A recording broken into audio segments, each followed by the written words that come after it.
In this video, we're going to help you understand what you can look for when you video yourself on the knee action that's going to indicate that you're doing proper golf mechanics. So Nate, one of the things that almost everybody struggles with is exactly how does the pelvis move, and how do you use your hips in the golf swing? It's a complicated motion, right? I guess for most. For most, maybe not for you. Yeah. All right, let's have you set up to the ball here and just do the takeaway. Now, what we want to look at is what you can see on the right kneecap on the takeaway motion. So as you got the face-on view here, the right kneecap is pretty much face to the camera, and you'll notice as Nate goes to the through the takeaway and even to the top, that kneecap stays pretty straight to the camera. There's not a whole bunch of rotation to the right, okay? Now let's talk through kind of what's happening in your pelvis and what's happening in your right hip for your kneecap to stay straight like that?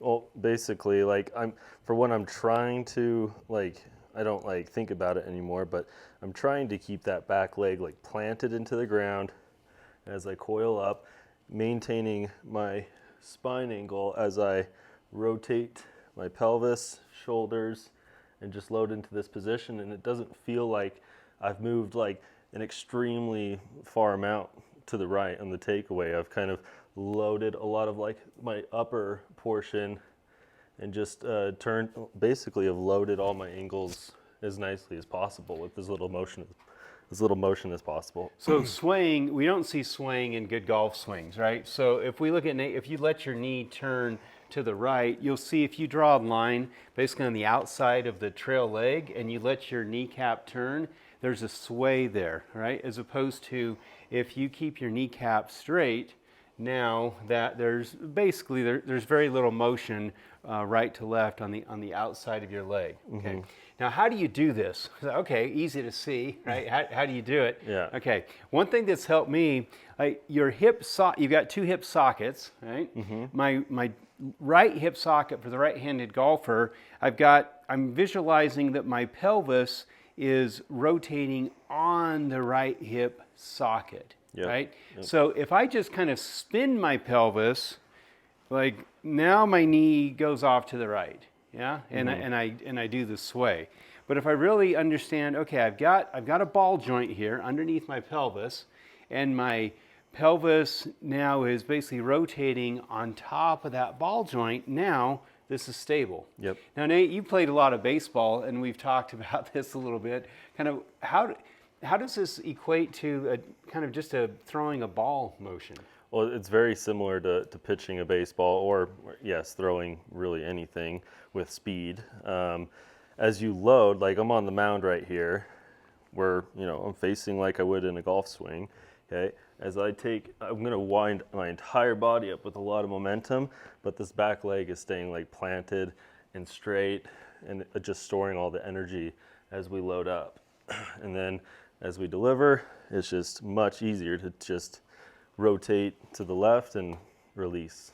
So I think a common mistake we see a lot of people, they kind of turn, there's a center of your turn is more in the middle of your body, and you just kind of spin everything. Mm-hmm. But that visual, if you think like a pitching motion, right?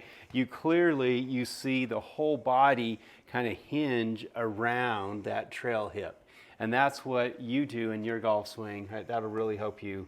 That's really going to help you load better. So let's have you take a couple of shots so we can have everybody look at it in slow motion here. Sounds great.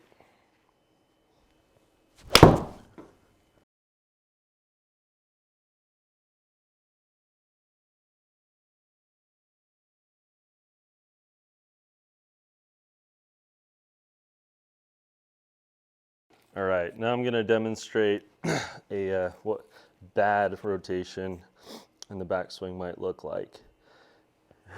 It's going to be kind of difficult for me. Let's see.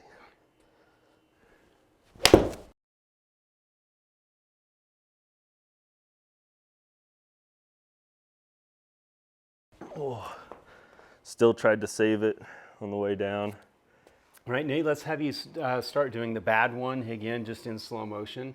And notice kind of what happens on the foot. So go ahead here and just let it happen on the kind of the bad sequence here. Notice how the weight really gets to the outside of the right foot, and see how his right big toe gets pulled off the ground. When you're in that position, you're not. It doesn't load you so you can shift left properly. It's really hard to save it. And I like how you use the visual. Like there's a lot of like just spinning motion. Yeah, I feel like I'm going to come over the top and I have to save it. Well, you do, and this is what we see when you do lessons. If you don't load that right hip properly, you do come over the top, and I think that's why it's really, really common. Yeah. If you want some help reviewing your videos, we've got an awesome online video review program, 7-day free trial. Nate will help you understand what to look for in detail in your swing.